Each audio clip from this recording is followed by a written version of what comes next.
তো এখানে আমার ভাতিজা আছে হিরো, তো ভাতিজাকে নিয়ে আজকে আসছিলাম আমরা মিরকি গ্যাংয়ে ঘোরার জন্য। তো ভাতিজাকে বললাম যে ভাতিজা চলো আমরা ঘুরে আসি, জায়গাটা অনেক সুন্দর, তাই আসছিলাম কিছু টিকটক ভিডিও বানানোর জন্য।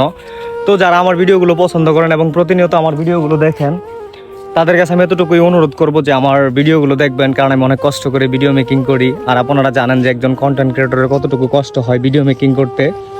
আর আমাদের এলাকার মধ্যে এই মিরকি গ্যাং নামের যে জায়গাটা আছে, এইটা অনেক সুন্দর একটা জায়গা।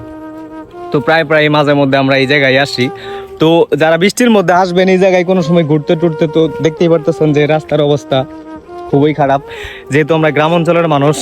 আর শহরের রাস্তাঘাট অনেক সুন্দর এবং স্মার্ট, আর আমাদের গ্রাম অঞ্চলের রাস্তাঘাট ওরকম বেশি একটা ভালো না। তারপরও যেহেতু আমরা বসবাস করতে করতে অভ্যস্ত হয়ে গেছি, আমাদের কাছে তেমন কোনো কিছু মানে ম্যাটার করে না।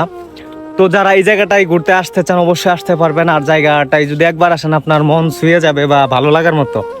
আর বিশেষ করে যারা কন্টেন্ট ক্রিয়েটর আছেন আমাদের শেরপুরের শ্রীবর্দিতে বা শেরপুর জেলার, তো তাদের উদ্দেশ্যে একটা কথা বলি, যারা এই জায়গাটায় ভিডিও করতে আসতে চান, জায়গাটা কিন্তু অনেক সুন্দর না ভাতিজা?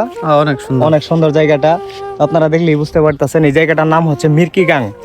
তো এটা আমাদের শ্রীবর্দী সদর মামদামারি গ্রামের আপনার দক্ষিণ পাশে, মানে মেন রাস্তার, মানে শ্রীবর্দী থেকে লঙ্গরপাড়া রুটের যে মেন রাস্তাটা আছে এই রাস্তার দক্ষিণ পাশেই।